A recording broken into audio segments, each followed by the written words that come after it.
Victoria, how are you? I'm good. How's your day been going? Alright. Have the nightmares been getting better? A little bit. Are you ready to talk about what happened? I think so. Okay.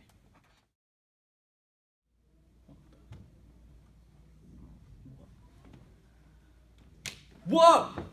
What? Ah!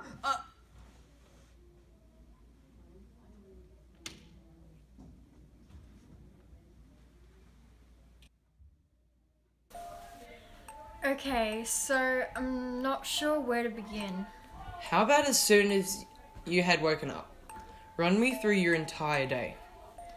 Well, surprisingly, Elizabeth had woken me up on this big day. I guess she was more excited about my 21st than I was. She said she was gonna go to the shops and we'll be back soon. So during the time that she was gone, I decided to get ready. So I put on my outfit, I put on some lip gloss, I made sure my heels were on point, made sure my hair was on point. Oh, sorry, I'm getting sidetracked. Anyways, once I was finished, I heard a loud thud outside and I went to investigate. And to my surprise, nothing was there. I headed back inside and that's when the incident started. Why? What happened? Well, when Elizabeth came home, she was in complete shock.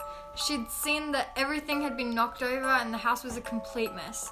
This was all because the thud outside was the sound of the back window being shoved open.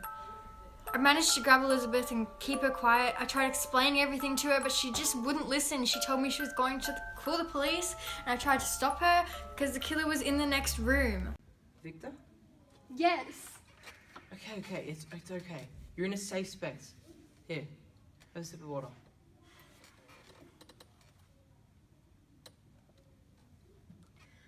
Now, are we okay to continue, or do you need more time? But once Elizabeth had gone into the kitchen, I assumed she was looking for the phone. But the problem was, I had already called the police. Then I heard an ear-piercing scream, and that drove me to run out from my hiding spot.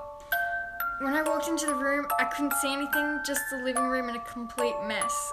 I started to panic, but as soon as I walked into the kitchen, my heart sank.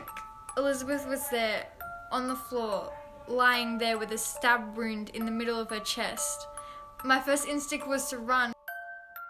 I'd made it to the door, I was pulled away, and Victor had me and was holding a knife to my throat.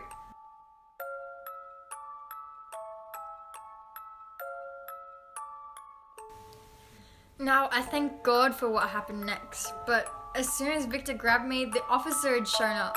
They walked in and Victor grabbed me and put the knife up to my throat and held me hostage. We walked slowly towards the officer, and as soon as he had seen me, I screamed, "Help!" The officer told Victor to let go, and Victor said no. And as soon as Victor pressed the knife against my throat, he pulled the trigger, and within a second, Victor slammed to the ground, and I ran as quick as I could away from him. Wow, I'm speechless. That must have been such a horrible event for you to go through. I'm so glad that you can tell me about it. Thank you. It's really good to get that off my chest since the incident. Well, I think that concludes our session for this week. I'll see you same time, same place next week. Okay. Goodbye. See ya.